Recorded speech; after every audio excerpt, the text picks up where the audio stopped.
अस्सलाम वालेकुम दोस्तों, मैं हूं बाबर अंसारी। जैसा कि आप जानते हैं कि गुज़िश्ता कुछ वीडियोस में मैंने मौलाना रूमी की कुछ हिकायतें आपके सामने पढ़कर सुनाई थी। इसी तरह आज एक बार फिर मौलाना रूमी की एक और हिकायत के साथ आपके सामने हाजिर हूँ। रूमी फरमाते हैं कि एक दफ़ा चंद दोस्तों ने इरादा किया कि वो हिंदुस्तान में एक हाथी को लेकर जाएँ।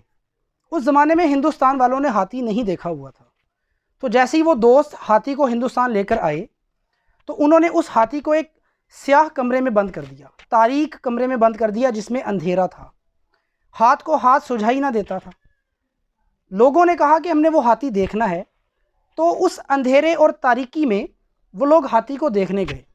अब जिस शख्स का हाथ हाथी के जिस हिस्से पर पड़ता था वो वैसा ही गुमान करने लगता था हाथी के बारे में।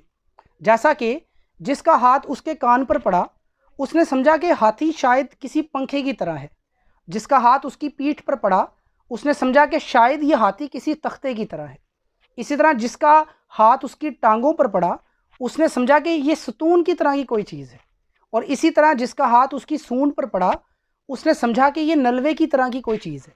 नलवा एक उस ज़माने में एक पैमाइश का आला होता था। तो गरज़ ये कि जिसका जैसा गुमान बना वैसा ही उसने समझा कि हाथी इस तरह का है। तो मौलाना रूमी फरमाते हैं कि वो लोग आपस में बहस करने लग गए।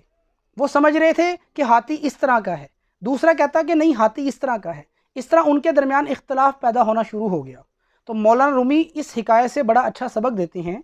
वो फरमाते हैं कि हमारी आँखों की बिनाई भी बिल्कुल इस तरह ही है कि हम जैसा देखते हैं वैसा ही गुमान करने लगते हैं, जबकि हकीकत इसके बरअक्स भी हो सकती है, इससे मुख्तलिफ भी हो सकती है। इसी तरह हमें चाहिए कि हम किसी भी वाक़ये को बिल्कुल उसकी हकीकत के साथ पहचानें। इसी तरह मौलाना रूमी फरमाते हैं कि हमारी बिनाई भी बिल्कुल इसी तरह ही होती है। हम आँख से जो चीज़ देखते हैं हमें लगता है कि वो चीज़ बिल्कुल वैसी ही है, जबकि हकीकत इसके बरअक्स भी हो सकती है। अल्लाह ताला हमें अमल करने की तौफीक अता फरमाए। अस्सलामु अलैकुम।